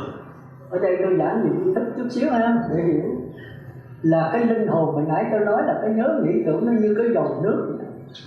Mỗi khi mình nhớ nghĩ tưởng tới A Di Đà, không nghĩ tới cái khác, thì cái chủng tử này nó sẽ rớt vô cái linh hồn, tức là dòng nước linh hồn của mình. Thì mình niệm được 1000 câu A Di Đà, nó rớt một nhớ nghĩ tưởng đó. Nhớ nghĩ tưởng A Di Đà niệm 1000 câu, mình nhớ nghĩ tưởng có 900 câu. Còn 100 câu nhớ tới tiền bạc, nhớ con cái thì tiền bạc 100, con cái 100 như là nhớ lọt vô đó, lọt còn có 9 câu niệm Phật. Nhưng mà vô trong đó nó có chủng tử ác sẵn trong đó, 900 câu nó bị diệt hết 8, còn có 100 câu thôi. Chúng ta biết là không phải dễ đâu, vì hồi xưa thì mà là ác quen rồi. Còn có niệm 1000 câu mà có 900 câu nhất niệm.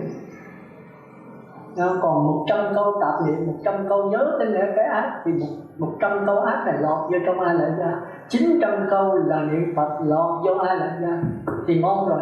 Nhưng mà vô đó gặp chủng tử ác nó tiêu diệt đi 800 câu, còn có 100, niệm 1000 mà lọt ra ngoài hết 800, hết 100, còn 900 vô được cho này mình muốn chết rồi. Vì cái chủng tử ác nó diệt đi, nó đồng hóa, nó chuyển hóa thì còn có 100 câu.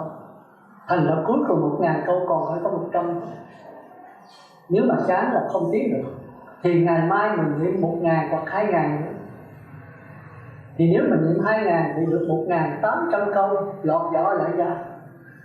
Thì nó tiêu diệt 1000 câu đi còn lại 800 câu. Thì cứ bệnh răng hoài, thì mốt niệm nữa. Hay là đi đứng ngồi nằm cứ nhớ niệm hoài. Thì lần cái chủng tử niệm Phật có phát nguyện này, nó lọt vô, nó lấy chủng tử ác, nó đánh chủng tử ác, nó ngang ngửa chủng tử ác, rồi nó lấy chủng tử ác, nó tiêu diệt chủng tử ác, nó đồng hóa chủng tử ác, nó làm nhẹ cái lực chủng tử ác. Rồi lần cái nó đè chủng tử ác, nó tiêu diệt mới còn thâm căn cố đế nó đè nằm ở dưới, cũng như lấy đá dầm đó. Những cái cặn cáo chủng tử ác nằm ở dưới, nó tràn, nó đầy rồi nó tràn ra. Thì giai đoạn này xuống lại, mình ngồi xuống muốn niệm Phật thì mình nghe trên không gian có cái linh hồn nó nằm trên không gian, bắt đầu nó tràn ra ơn. Thì mình nghe dân dẫn tiếng Nam Mô A Di Đà Phật, thì đó là từ trong linh hồn, tức là A Lại Gia linh hồn nó tràn ra ngoài. Thì trong kinh dùng cái hiện hành là bài ra, hiện là phơi ra cho mình thấy, hành là chuyển bài ra bên ngoài. Thì cái tư tưởng mà nó nghe được, bắt đầu mới tập trung, mới quân tập trở vô, tống trở vô, rồi ở bên trong nó mới truyền ra, kêu là truyền tống thức. Do thức cái bãi mạt na, khi mình tập trung tư tưởng ở cái óc niệm Phật nhất niệm thì nó tống vô trong A Lại Gia, và A Lại Gia mới hiện hành truyền ra bên ngoài. Rồi thức thứ 6 là tư tưởng mới tống trở vô, rồi thức thứ 8 mới truyền trở ra, kêu là truyền tống thức. Thì đây là khỏe rồi đó. Cái đây kêu là định lực, đã có định lực thì con người này có thể tự lực cảm với A Di Đà. A Di Đà sẽ ứng hiện và tiếp dẫn mình giảng sanh. Hiểu kịp không? Thì giai đoạn này bảo đảm đây. Ở đây có ai tới giai đoạn này chưa? Nghĩa là khỏi niệm Phật mà vẫn có tiếng niệm Phật. Như đây là tôi đang thuyết pháp mà tôi nhớ tiếng niệm Phật là có tiếng niệm Phật hiện lên. Mình vừa nói chuyện vừa nghe được tiếng niệm Phật. Thì đây là có định lực, đây là định lực mạnh, có thể giảng sanh. Khỏi cần ba hội niệm, nhưng mà phải có ba hội niệm để bảo đảm 101%. Vì vấn đề giảng sanh là vấn đề tối ưu quan trọng, quyết định cho cái dòng sanh tử của mình. Hãy giảng sanh một người là một người thành Như Lai, từ đây không còn lang thang nữa. Thành ra chư Phật tử phải quan trọng vấn đề giảng sanh. Trên đời này không còn cái gì quan trọng bằng giảng sanh về con Phật hết. Chúng ta phải ý niệm cho đó. Còn nếu không là lang thang mãi. Thành ra giới đoạn thứ 3 rồi chúng ta thấy khỏe rồi, nhưng mà nên nhớ cũng chưa khỏe.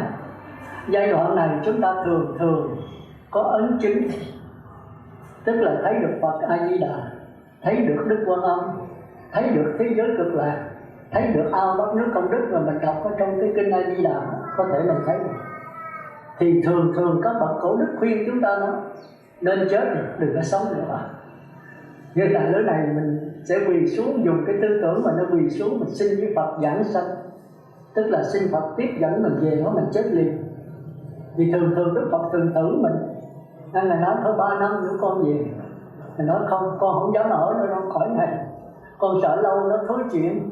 Bởi vì mình niệm vậy đó là khi có hoàn cảnh, có nhiều người đi Phật thất nó chừng 2-3 lần là khỏi cần niệm Phật, ngồi xuống luôn luôn là nghe tiếng niệm Phật, lúc nào muốn nhớ tới là tiếng niệm Phật hiện ra. Có nhiều người về nói tôi vậy đó, rồi thời gian không đi nữa nó mất chết. Rồi có người là bị có hoàn cảnh, ví dụ nuôi mấy đứa con mà con nó gửi cho mình mấy đứa cháu 3 đứa, mà bây giờ mai quốc nó cứ gửi tiền để cung cấp cho mình đi Phật thất với mình 3 đứa con, mình gửi vô nhà trẻ. Thì bây giờ có tiền mà quốc nó cung cấp rồi, bây giờ lỡ nó bị tai nạn xe cộ nó chết, bây giờ còn 3 đứa nhỏ làm sao? Bây giờ mình lấy tiền của nó, giờ nó tử rồi thì phải ra làm ăn để mà nuôi ba đứa cháu. Mà mấy ông quan biết làm ăn thì không bao giờ mà được giống như niệm Phật đâu. Niệm Phật thì mở miệng ra A Di Đà Phật, còn kia mở miệng ra thì chửi thề. Rồi chửi thề thì chúng tử, chửi thề quân tập vô nó tiêu diệt chúng tử niệm Phật, thì giống hệt chữ kia là bao nhiêu công phu mình mất. Thành ra Đức Phật nói khi niệm Phật được nhất niệm rồi đó, bên xứ cực lạc nở ra một cái đóa hoa sen, đó là sắc thân của mình đấy. Rồi nếu mình không niệm Phật, hoa sen là nó héo, rồi cuối cùng nó tàn, tức là ô hô, bao nhiêu sự nghiệp thì trôi theo dòng nước. Thành ra cõi ta bà nguy hiểm. Nếu được thầy sáng bạn làm được phương tiện như thế này hoài thì khỏi nói rồi. Mà chưa Phật tử dám chắc được đi gì hoài không? Cuộc đời ai học được chữ ngờ, ai học được chữ ngờ. Như tôi ngồi đây chưa chắc là tôi sống, hỏi tôi sống bao lâu không biết được. Có thể tôi chết liền tại đây, có thể về tỉnh xá rồi 5-3 phút sau chết. Có vấn đề đó không? Cái đó là dĩ nhiên, cuộc đời là vô thường. Thành ra luôn luôn khi mình thấy ấn chứng của Phật rồi thì luôn luôn xin chết. Phật ơi về đạo ơi, Ngài tiếp dẫn con về. Ngài nói thôi 3 năm không được, Ngài nói thôi 2 năm cũng không được, Ngài nói 1 năm nữa nó cũng không. Con muốn về sớm hỏi, vậy con muốn bao lâu? Thì mình tính chừng 7 ngày thôi, để từ đó bà con già cho người ta biết có môn Tịnh Độ nó thù thắng vậy. Thì 7 ngày ngay bữa rằm tháng Chạp chẳng hạn, cho con về. Thì Phật A Di Đà ok, tức là về chuẩn bị. Mà từ đã bà con lối xóm này kia nói rằm 30 này, rằm tháng Giêng này, tháng Chạp này đó là 12 giờ trưa tôi về nhé. Phật bây giờ chấp nhận rồi, hãy là chấp nhận là chắc chắn vậy thôi. Thì bữa đó muốn ăn uống mình phải ăn cho được, tắm rửa đàng hoàng, vì bà con đến chung quanh mình. Từ đã tôi đi nhá, Phật y về đến rước tôi, thì nhắm mắt thì Phật hiện ra thì mình tắt thở thôi, không bệnh hoạn gì hết. Thì cái đó người ta rất là có niềm tin, người ta sẽ dồn nó tu Tịnh Độ.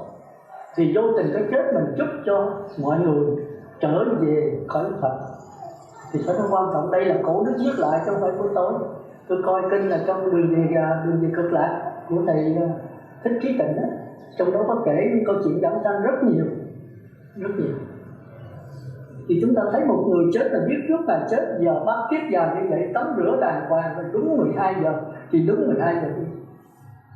Còn cái lạ nữa đó là Đức Phật hiện có khi chỉ có người chết ta thấy thôi, cái đó là cái định lực kém. Còn người mà đi tới niệm Phật khỏi cần niệm Phật, chìm đắm trạng thái niệm Phật, ra khỏi trạng thái chìm đắm thì cái định lực mạnh hơn. Hai cái sau khi khác. Nếu giảng cho một tự không nắm được cái đó phải có duy thức. Nãy tôi giảng là khỏi cần niệm Phật vẫn có tiếng niệm Phật, rồi bây giờ chìm đắm trong trạng thái đó, rồi ra khỏi trạng thái, tức là 5 phần, mà tôi giảng mới có 3 thôi. 2 phần sau phải có duy thức, tức là phải hiểu tâm lý Phật giáo cho sâu mới hiểu nổi. Cái đó hẹn chi khác. Thì nếu mà được tới giai đoạn thứ 4, thứ 5 nữa, thì chẳng những mình thấy mà mấy người xung quanh Phật tử mà lại thấy luôn Phật A Di Đà. Thấy quan phải không? Thấy đại thế chí. Đó là hạ phẩm, trung sanh và thượng sanh. Thượng sanh. Còn hạ phẩm hạ sanh thì thường có một mình thấy thôi. tức là định lực mình quá yếu, gọi là cực lực sắc hay là cực khánh sắc. Còn cái kia là định hóa sắc, nhưng có sắc gì cao hơn. Mà chư Phật tử muốn biết Phật thiệt Phật giả nữa không, thì mình để ý cái xứ cực lạc với cái cõi quế độ với cõi tịnh độ này khác nhau. Nếu Phật hiện thấp ra mình ngồi gần nhào tới mình ôm cái chân Ngài không dính đâu, thấy cái chân như chân mình đó. Mà chư Phật tử ôm cái chân mình là chân của mấy người xung quanh thì dính, mà ôm chân Di Đà không dính. Thì thế giới đó không có không gian, chỉ là hào quang thôi, chỉ là thế giới chuyển biến từng sát na, những cái sắc trần nó hội tụ lại thôi, chứ nó không có chướng ngại, đó là thế giới xuyên suốt. Còn một điều nữa là chư Phật tử nhìn xuống dưới gạch đó thì không có bóng. Bây giờ chư Phật tử ngồi vậy có cái gạch mà nhìn xuống có bóng mình ở dưới đó. Còn Phật A Di Đà hiện xuống thấp đó mà nhìn ở dưới gạch là không có bóng. Còn chư Tăng ngồi trên này chư Phật tử ngồi xuống gạch có bóng hết. Thế giới không có không gian, chỉ có thời gian thôi. Thế giới chuyển biến sát na, còn mình là thế giới chu kỳ. Thế giới chuyển biến sát na là thế giới không có chướng ngại. Mình gặp Phật A Di Đà vậy đó, mình đi qua bụng Ngài, qua tốt luôn. Còn hai người gặp nhau mà không tránh là lỗ đầu. Còn Phật A Di Đà vậy nếu mà hiện xuống thấp mình nhào vô chục Ngài, mình đi xuyên qua bụng Ngài, vẫn xuyên qua vô trụ. Thành ra hai cái cõi nó khác nhau hoàn toàn. Một cái cõi là chuyển biến sát na, chỉ có những cái sắc trần đang hội tụ, kia là thế giới của tánh cảnh, là của chân tâm. Còn thế giới của mình là thế giới của đới chất và độc ảnh, thế giới của tư tưởng thiện và tư tưởng ác, thế giới của chướng ngại.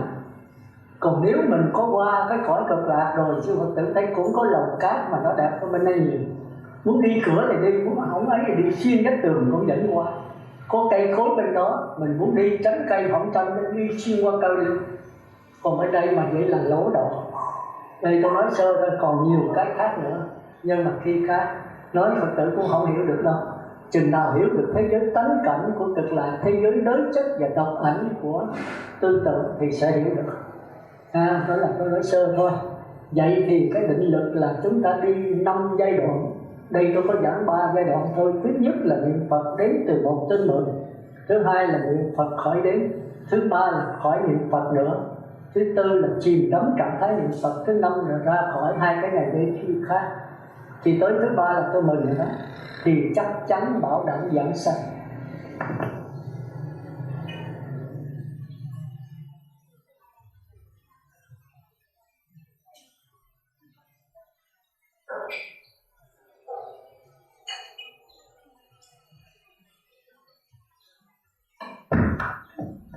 Và tôi xin nói một điều quan trọng nữa. Thì nói là chắc chắn giảng sanh như tôi nói hồi nãy đó, thì mình nên còn chết liền thì giảng sanh chắc chắn đấy. Giai đoạn thứ ba. Còn giai đoạn thứ nhất là niệm Phật đếm từ 1 tới 10, niệm Phật khỏi đếm thì mai rủi. Tức là chúng ta phải nhờ thêm ban hộ niệm. Bởi vì niệm Phật đếm từ 1 tới 10 đó là có lúc tập niệm, có lúc nhất niệm. Mà lúc nào nhất niệm thì giảng sanh, lúc nào tập niệm thì không giảng sanh. Mà chúng ta sắp sửa chết thì cái dòng linh hồn mà nó trôi chảy như lúc sống. Bây giờ mà để ý bây giờ ha, có lúc mình nghĩ cái điều ác, có lúc mình nghĩ cái điều thiện. Những cái chuyện mình làm hôm qua, 1 ngày, 2 ngày, 1 năm, 2 năm, 10 năm, 100 năm gì trước vẫn còn hiện ra. Những điều thiện ác mình làm mấy có nhiều cái ở kiếp trước mình không biết, nó vẫn hiện ra. Thì có lúc sống nó vậy, lúc chết cũng vậy. Cái dòng ai lại ra linh hồn nó cứ trôi chảy mãi. Mà khi nó đứt ngay đâu đó thì giảng sanh về đó. Thí dụ bây giờ tôi hấp hối sắp sửa chết, thì tôi nhớ tới nơi tôi video uy lão, tôi giúp đỡ người nghèo, cái hình ảnh nó vẫn hiện ra. Thì đang lúc hình ảnh hiện ra quỷ lão thì tôi tắt thở, tôi sanh về cõi trời lập tức. Cái niệm cuối cùng kêu là định, kêu là tận tử niệm, nó quyết định cho cái đầu thai. Còn bây giờ tôi đang hấp hối mà tôi nhớ cái chuyện ác tôi đầy lộn với ai đó, tôi đánh lộn với ai nó hiện ra từ 1 năm, 10 năm, 20, 30 năm nó vẫn hiện ra. Tôi tắt thở này lúc đó 4 đường ác. Còn bây giờ tôi nhớ tôi niệm Phật đi Phật thất, tôi đang niệm Phật như vậy, tôi tắt thở giảng sanh về coi Phật. Thành ra cái đó là cái hên xui. Hãy lúc mà nhất niệm thì giảng sanh, tạp niệm thì không giảng sanh. Còn cái thứ ba đó là luôn luôn nhất niệm.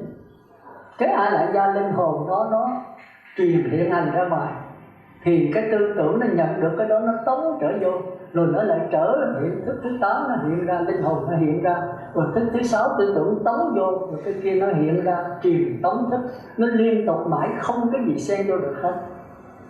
Thì làm sao mà có tập nghiệp, làm sao mà tư tưởng ác nó đã bị đè nằm ở dưới rồi, chỉ còn tư tưởng niệm Phật thôi, thì không giảm sanh làm sao được. Nhưng mà phải sống với điều kiện đầy đủ, và thầy sáng vạn lần đi Phật thất, đi đứng ngồi nằm phải nhớ là có tiếng niệm Phật. Thành ra định lực mình mạnh, khi mình hấp hối mình luôn luôn nhớ tới Phật, không nhớ gì hết, thì nó cứ ở trong linh hồn cứ tống trở ra, tư tưởng cứ truyền trở vô, linh hồn cứ tống trở ra, tư tưởng cứ truyền trở vô, hai cái sống thích với nhau, đóng nhiễm lẫn nhau, kháng khích với nhau, thì các thở ngay lúc nào cũng giảm sanh hết. Thành ra chúng ta thấy giai đoạn thứ 3 rất là quan trọng. Mình đang nói chuyện với ai mà mình nhớ tới là tiếng niệm Phật vẫn hiện ra như thường, nó không có chướng ngại, thì cái định lực rất mạnh. Định lực này giúp cho chúng ta tiếp cảm, A Di Đà sẽ ứng, chúng ta sẽ giảm sanh. Nhưng coi chừng nó có thể bị phản phục.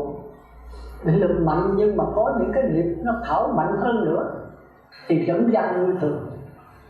Thì có Phật tử ở ngoài quốc về kể với tôi đó là cái bà đó, bà niệm Phật tới giờ thứ 3, tức là khỏi cần niệm Phật, nhớ là có tiếng niệm Phật, thì bà dính vào cái bệnh ung thư. Ung thư thì cái ung thư nó chạy nữa là không trị được. Tới giai đoạn thứ 3, bác sĩ biểu về ăn gì ăn đi rồi chết. Thì về bà có 2 cái nhà, một cái ở chợ, cái ở quê. Mà niệm Phật thì thường thường người ta rất sợ cái ồn nào. Chợ buôn bán là ngay cái đoạn đại lộ đó, thì làm sao mà niệm Phật. Thì con cái đề nghị về quê. Về quê thì thánh giá, nhưng mà trong quê có người phù bán. Chúng ta nhớ sống lý lối xóm là nguy hiểm lắm. Nó ghét mình, nó thừa cơ mình sơ hở chỗ nào nó qua nó phát. Thì mấy đứa con buôn bán thì ban ngày phải ra chợ bán, ban đêm mới về nuôi mẹ. Thì bệnh ung thư nó tỉnh lắm, thì để mấy đứa nhỏ ở nhà nó săn sóc con. Bây giờ có thành thân hết, có gì điện thoại thì vô liền. Khách có 5-10 cây số thôi. Thì ở đây cái bà lối xóm bà mới thấy đi hết, còn mấy đứa nhỏ lại bà mới lại trong khóa. Bà chửi bà này, nhưng mà này cái định lực mạnh thì chửi đâu có buồn, đâu có tức. Thì bà mới chửi nặng hơn nữa, cũng không buồn. Bà mới đứng bật kê mặt, bà phun nước miếng vô mặt, cũng tỉnh queo. Rồi bà này tức thấy sao cái bà này bà tỉnh queo quá, bắt đầu đánh, vỗ cho 2 bàn tay mà đánh thiệt đấy, đánh tới nổi 5 lần thì chúng ta biết là nó mạnh cỡ nào. Thì hết rồi, cái định lực tới đây là hết. Mặc dù định lực mạnh là đè xuống thôi, thì những cái chủng tử ác nó còn nằm ngủ nằm ở dưới. Bây giờ đủ điều kiện bốc nó dậy thì nó bật dậy. Bật dậy là sân. Sân thì học nó chứ. Thì lúc đó đâu có nhớ niệm Phật được. Vừa tới mình đè cái định lực, mình đè 1.000 kg rồi nó bút 1.100 kg thì phải chăng thôi. Thành ra cái pháp môn này nó nguy hiểm. Thành ra chư tổ thường kêu mình đã tới đây rồi mà thấy Phật đến tiếp dẫn thì xin chết liền. Có thể hẹn ngày 5-7 bữa thôi, đừng có hẹn lâu. 5-7 bữa để làm cho cái pháp môn này cho người ta biết, người ta tu cái thời mạt pháp này. Thành ra chư tổ có lý, tôi thấy có lý. Thành ra người này thay vì giảm sanh mà không giảm sanh. Mà cái sanh là gì? Sanh là súc sanh. Hết rồi. Tôi lẻo mép qua người nào nói cũng nói giờ 1 tiếng 15 phút, còn có 15 phút thôi, tôi tính giảm 1 tiếng rưỡi đó. Rồi bây giờ hết tiếng 15 phút rồi. Thì chắc là cái lỗ khẩu tôi chắc cũng tới 2 tiếng qua. Từ đầu tôi tính giảm 1 tiếng rưỡi nhưng mà không bao giờ được 1 tiếng rưỡi đó. Vì nói cần phải nói rõ. Mà nói rõ thì đâu đủ giờ. Bây giờ tôi bỏ nhiều lắm á, tôi không dám giảng kỹ á. Bây giờ chúng ta tiếp tục. Thì thay vì giảm sanh, bây giờ không giảm sanh. Nhưng mà cái pháp môn tịnh độ rất là hay. Rất là hay. Nếu chúng ta đi nghe pháp như vậy, chúng ta vẫn giảm sanh, nhưng mà chậm một chút thôi. Thì ví dụ ở trong nhà có con chó, nó có thai, có chữa, thì cái linh hồn bài này chết sẽ thành con chó trong gia đình, thành con chó con. Bị nói là sanh, mà sanh thì tương đương với súc sanh, con chó con thì cũng là con heo con, hoặc là con gà con, bất cứ cái loài thú nào, hoặc là ở lối xóm. Thì chúng ta học giáo pháp, chúng ta nên nhớ rằng cái xác thân mình tuy là con chó con, Nhưng mà cái linh hồn vẫn là linh hồn của mình. Linh hồn của mình. Giờ mình tự nhớ điều đó không? Tôi thường nói là đúng là tôi hỏi mỗi người á, thì chúng ta nhớ là cái ví dụ mà đưa cái tấm hình tôi nói Bạch Sư, đây là hình của con hồi 4 tuổi mà. Tôi hỏi là hình hồi 4 tuổi bây giờ hình của mấy bà là một người hay là hai? Thì chưa Phật tử phải quán xét mấy cái này á, nó quan trọng lắm. Thực tế bây giờ nếu mà nói là một thì sai, mà nói là hai thì trật. Nó có chỗ đó. Cái hình của 4 tuổi thì bây giờ với mình là một hay là khác? Nếu nói là một thì đứa con nít 4 tuổi với mình là thứ sao? Từ cái mặt mày nít vào 4 tuổi nó thò lỏ cái lỗ mũi tên là đồ nhất không? Cái đầu trọc lớp. Thì nó dễ nó còn lấy cướp nó chay trên đầu mình, giờ nó làm gì được không? Không được. Cái áo của nó mặc còn tới giờ mình mặc được không? Cái hiểu biết của nó với mới hiểu biết bây giờ thứ không? Tất nhiên là không. Vậy thì đứa bé 4 tuổi với tôi bây giờ là hai. Nếu là hai thì đứa bé 4 tuổi này chết hồi 4-5 tuổi bây giờ mình khó không? Không có. Như vậy thì làm sao hai được?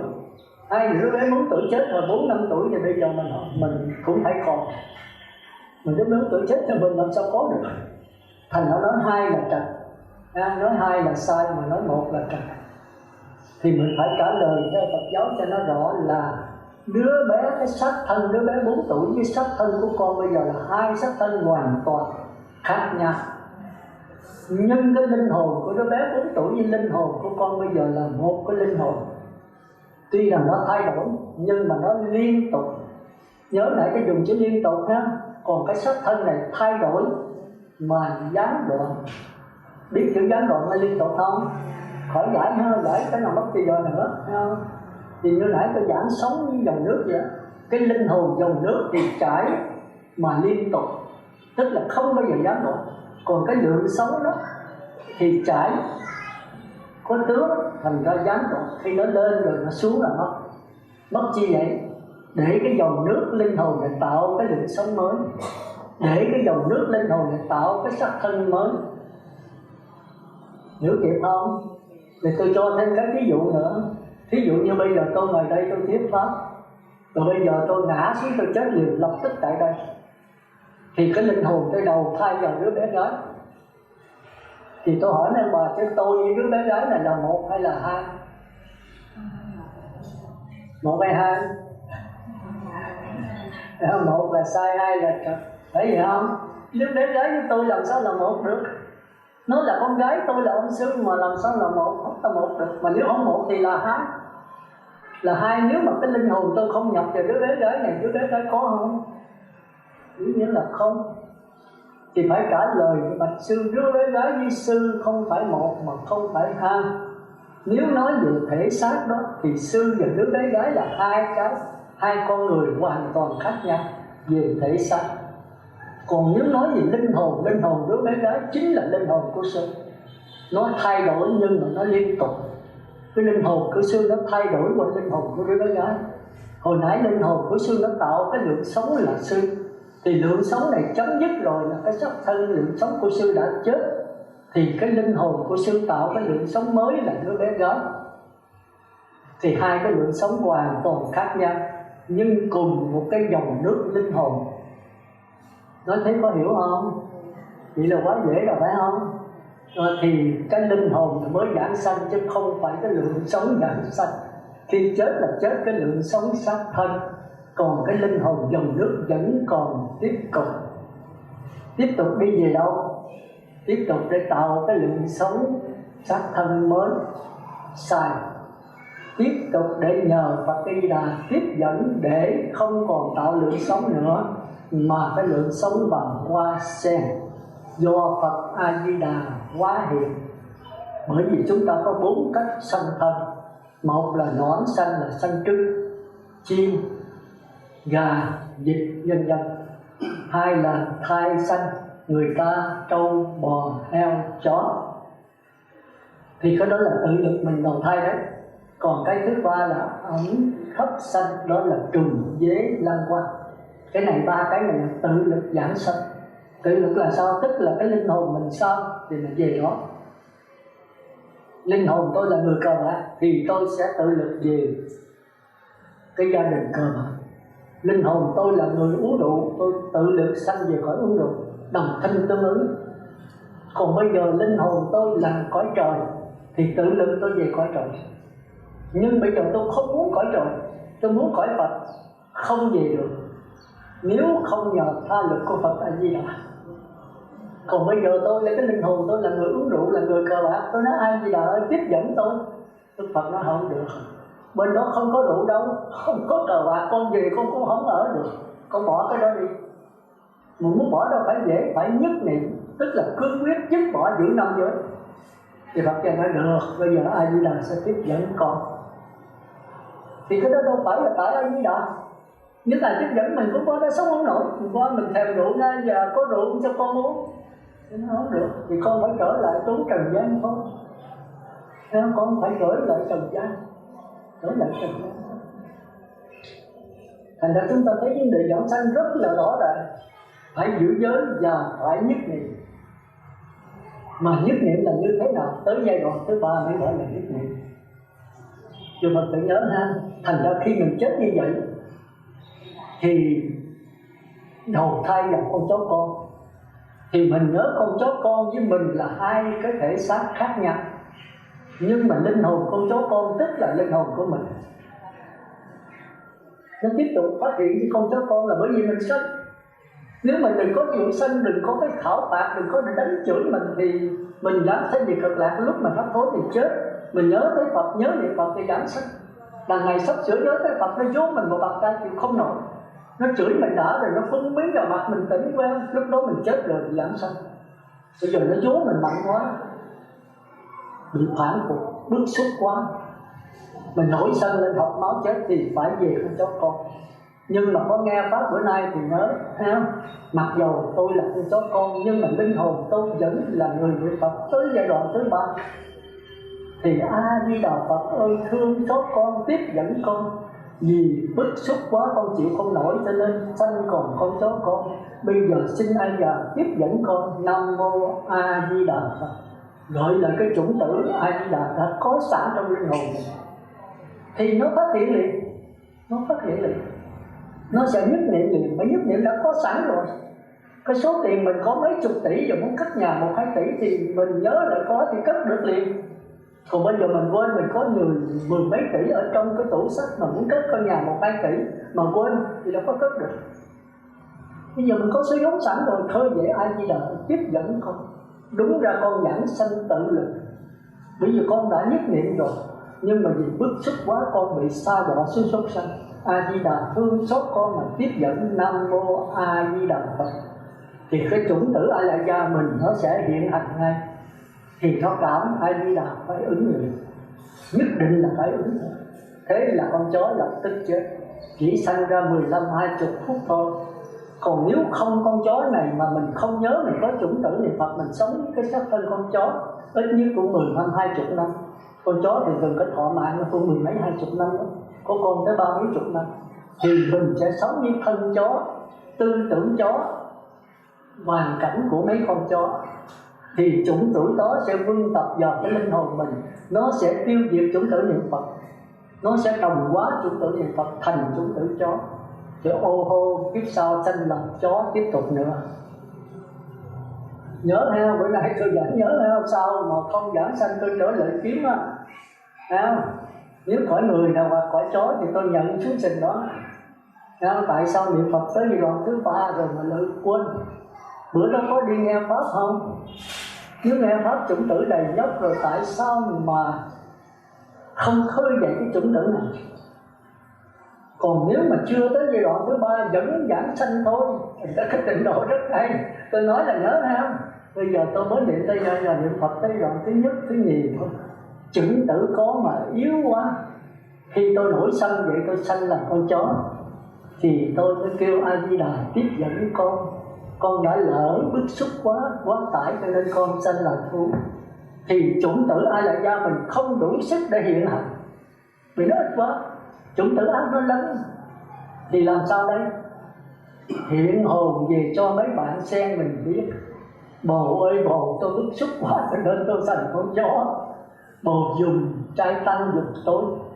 kiếm các sư các ni cô nào có đức hạnh thì thỉnh trai tăng nhờ các sư khơi chủng tử tôi và Phật tử đồng niệm Phật để giúp cho tôi khơi dậy như chủng tử. Chủng tử của tôi có mà quá yếu, phải nhờ phước chúng như hải, nhất là phước của các nhà sư hoặc ni cô thanh tịnh. Thì trai tăng thì trước hết kêu cái linh hồn mà đến liền, linh hồn nó không có chướng ngại gì hết, nó qua dốc qua núi qua đá đi xuyên hết. Cái dòng nước mà đâu có chướng ngại gì, mấy cái giò lượng sống gì nó cũng đi qua hết. Cái dòng nước nó xuyên tất cả mọi lượng sống, dầu sống con chó, sống trâu, sống người ta, sống cái nhà, sống cái núi, sống nào nó cũng xuyên qua được hết. Vì cái bản thể của nó là nước, là dòng nước. Đó thì kêu một cái rồi cái linh hồn đến thì nhờ cái ban hộ niệm, nhờ các nhà sư, các sư cô niệm Phật tiếp. Thì quân tập khiêu những cái chủng tử quá ít ỏi của mình, giúp cho nó mạnh thêm, thì A Di Đà sẽ cản, sẽ ứng, và con chó này sẽ chết chậm một chút xíu thì vẫn giảng sanh thôi. Nhưng cái này thường là hạ phẩm hạ sanh, còn cái kia có thể hạ phẩm trung sanh.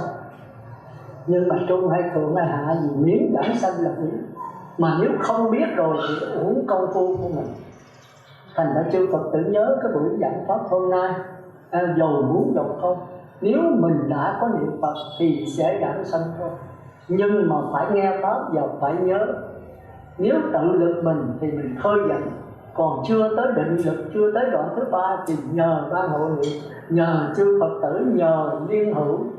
Hữu là bạn, liên là sen, nhờ bạn sen của mình, và nhờ các chư tăng và chư ni có đức hạnh thuyết pháp rồi cùng niệm Phật để mà khơi dậy chủng tử của mình, vì nó quá yếu. Còn nếu mà mình đã tới giai đoạn thứ ba một mình khơi cũng được, khỏi cần chư tăng ni, tức là khỏi niệm Phật vẫn có tiếng niệm Phật. Thành ra các pháp môn tịnh độ rất là thù thắng. Dầu muốn dầu không đã có niệm Phật mà phải hiểu giáo pháp thì vẫn giảng sanh thôi, dầu chậm dầu mau. Chư Phật tử nhớ ha. Thì tới đây thì cũng quá gần nhiều rồi. Thì đúng là còn phần thứ ba là phần phát nguyện nữa. Thì phát nguyện là tóm hết những cái đó. Như vậy thì nếu được tới giai đoạn thứ ba rồi, còn thứ tư, thứ năm tôi chưa giảng, thì chúng ta được 6 điều lợi. Tôi chỉ giới thiệu thôi, hết giờ tôi không có giảng. 6 điều. Một là hiểu rõ về sự, 2 là về lý, 3 là về nhân, 4 là quả, 5 là tự lực, 6 là tha lực của Phật A Di Đà. Sự lý tôi nói sơ ra không có giảng kỹ. Sự là tất cả pháp giới dầu cõi trời, còn 4 đường ác, 4 đường thiện. Thì có thì xứ cực lạc cũng phải có. 4 đường ác, 4 đường thiện là vọng của vọng, còn xứ cực lạc là nửa vọng nửa chân, chưa phải chân đâu. Và nương vào cái trung gian này chúng ta sẽ đi về cái chân tâm của chúng ta. Thì chúng ta phải hiểu rõ cái sự và lý. Đây thuộc là cái nguyện đó, tức là cái huệ. Còn cái thứ hai là nhân và quả. Gieo nhân gì thì sẽ quả đó. Gieo hột xoài thì sẽ được cây xoài, gieo hột bình bát thì cây bình bát, trái bình bát. Nhưng mình có quyền cải sửa, đó là cái độc đáo, kêu là chuyển nghiệp. Nếu tôi gieo hột bình bát, cây bình bát, trái bình bát, tôi muốn trái mãn cầu thì chỉ có tôi mới làm được. Cái đó kêu là chuyển nghiệp. Nếu tôi niệm Phật mà tự lực tôi thì tôi sẽ đản sanh về cõi trời. Bây giờ tôi không muốn về cõi trời, tôi muốn về cõi Phật, thì tự lực tôi phải phát nguyện thêm, thì A Di Đà sẽ tiếp dẫn thay về cõi trời, tôi dẫn về cõi Phật. Thì nhân nào quả đó, mà nhân có phát nguyện mới giảng sanh. Còn nếu nhất niệm mà không phát nguyện về cõi trời thôi, mà thêm cái phát nguyện nữa, thành ra cái tịnh độ nó thù thắng hơn tất cả pháp môn khác. Nó giống hệt tất cả pháp môn khác, nhưng khác có một cái là phát nguyện thôi. Chứ Phật tử phải nhớ chỗ đó ha. Tất cả pháp môn khác cũng phải đi tới nhất niệm, nhưng mà tất cả pháp môn khác, thiền tông, tứ niệm xứ, minh sát tệ, không chấp nhận nhất niệm. Vì nhất niệm là cõi trời, mà cõi trời hết phước đã tìm luân hồi. Chỉ có mình tịnh độ là chấp nhận nhất niệm. Nhất niệm sẽ giảng sanh về cõi Phật. Nếu có phát nguyện thì nhất niệm sẽ thành Phật. Còn tất cả pháp môn khác nhất niệm sẽ thành trời. mà trời hết phước thì sẽ trở lại bốn đường ác. Còn tịnh độ nhất niệm sẽ thành Phật vĩnh viễn, không còn trở lại, không còn thối chuyển nữa. Đó là cái thật vấn đề hy hữu, vấn đề thù thắng nhất của tịnh độ mà chư Phật tử cần phải hiểu. Thì thôi, đến đây xin tạm ngưng.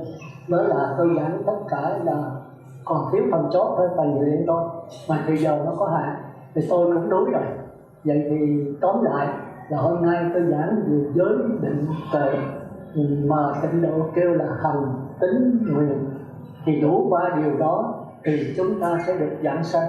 Và tôi xin lặp lại, cách đây 10 muôn ức cõi Phật, tức là hướng mặt trời lặn.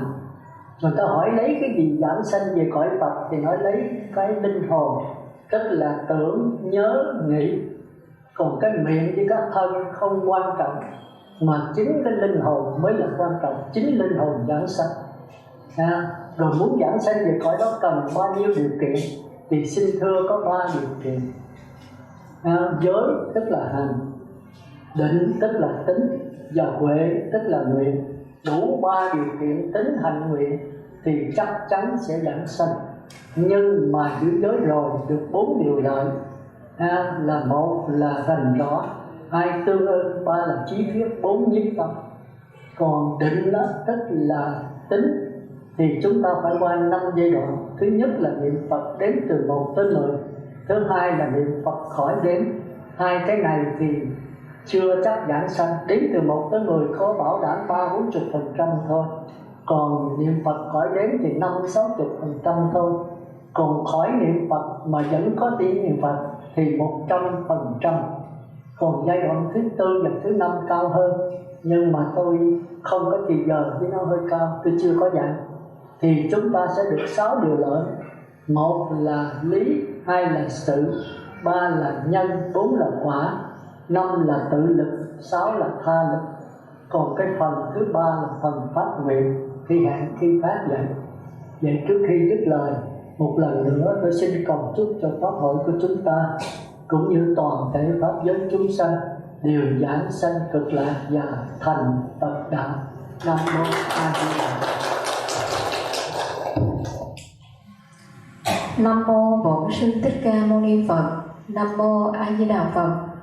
Kính bạch thượng tọa pháp sư, con còn nhớ một câu của nhà thơ văn nói rằng: về đâu ai hỡi về đâu, Tây phương cực lạc là nơi ta về.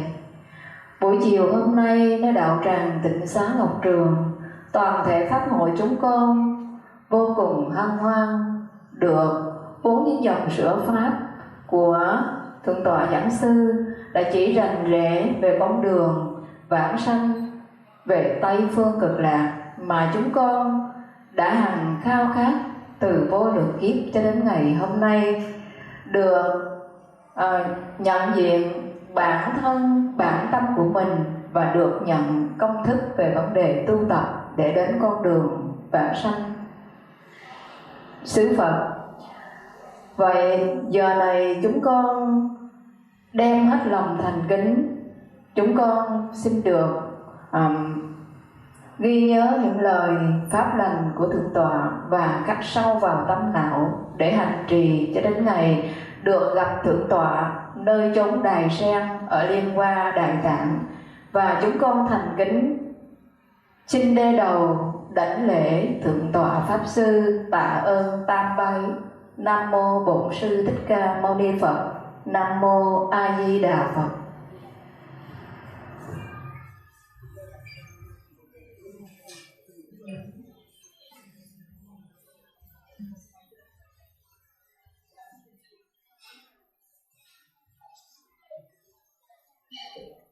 Nhất tâm đảnh lễ thượng tọa pháp sư tam bái.